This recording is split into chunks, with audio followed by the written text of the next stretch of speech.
ഒരു കാര്യം ഞാൻ പറയാം, പൈസ കിട്ടിയതിന് ശേഷം മെസ്സി വരില്ല എന്ന് പറഞ്ഞു കഴിഞ്ഞാൽ അത് കേരളത്തിലെ റിപ്പോർട്ടർ ടി വിനെയോ സ്റ്റേറ്റ് ഗവൺമെൻറ്റിനെ അല്ല ചീറ്റ് ചെയ്യുന്നത്, ഇവരെ വിശ്വസിച്ച് ഇവർക്ക് ജയ് വിളിച്ച ആരാധകരെയാണ് ചീറ്റ് ചെയ്യുന്നത്. അത്ര മനസ്സിലാക്കിയാൽ മതി. ആരാധകർ അത്രേ മനസ്സിലാക്കേണ്ട കാര്യമുള്ളൂ.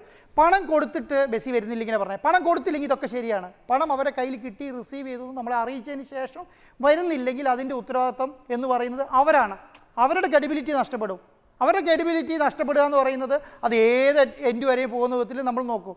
മനസ്സിലായി? അവരുടെ ക്രെഡിബിലിറ്റിയാണല്ലോ നഷ്ടപ്പെടുന്നത്. അവരെ നമ്മൾ മെസ്സിനെ മാത്രമല്ലല്ലോ, അവരുടെ ആരാധകർ ജയ് വിളിച്ചെന്തിനാ? ഇന്ത്യയിൽ അങ്ങനെ ഒരു ആരാധകർ വെറുതെ ഇവരൊരു വിശ്വസിക്കാൻ പറ്റിയ ടീമാണെന്ന് വിചാരിച്ചിട്ടല്ലേ ചെയ്തുകൊണ്ടിരിക്കുന്നത്. ആ ആരാധനയ്ക്കാണ്. അത് നമ്മളടക്കം ഇത്ര റിസ്ക് എടുത്തതിനാ? നമ്മളടക്കം ഇത്ര റിസ്ക് എടുത്തത് ഇവരോടുള്ള ആരാധന മൂത്തിട്ടാണ്, ഇവരോടുള്ള സ്നേഹം കൊണ്ടാണ്. ഇവർ ഇനിയും മുന്നോട്ട് വരണമെന്നും ഇതൊരു ചെറിയ 2 എയർപോർട്ട് മാത്രമുള്ള ഒരു കുഞ്ഞു രാജ്യമാണെന്നേ.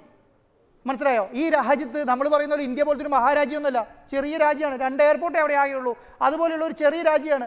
ഇവർ ഇത്രയധികം ഫൈറ്റ് ചെയ്ത ഒരു ലോകകപ്പ് നേടിയെടുത്ത ടീമുണ്ടെങ്കിൽ ഇവരോടുള്ള ആരാധന കൊണ്ടാണ് നമ്മളിത് ചെയ്യാൻ നിൽക്കുന്നത്. ഇവിടെ ഞാൻ മാത്രമല്ല, നിങ്ങൾ മാത്രമല്ല, കേരളത്തിലെ ഇന്ത്യയിലുള്ള കോടിക്കണക്കിന് ആരാധകർ ഇവരോടുള്ള വിശ്വാസം കൊണ്ട് ഇതെല്ലാം നഷ്ടപ്പെടുത്താൻ ശ്രമിക്കുന്നത്. ഇത് നഷ്ടപ്പെടുന്ന ചെറിയ കാര്യമല്ലല്ലോ എന്ന്.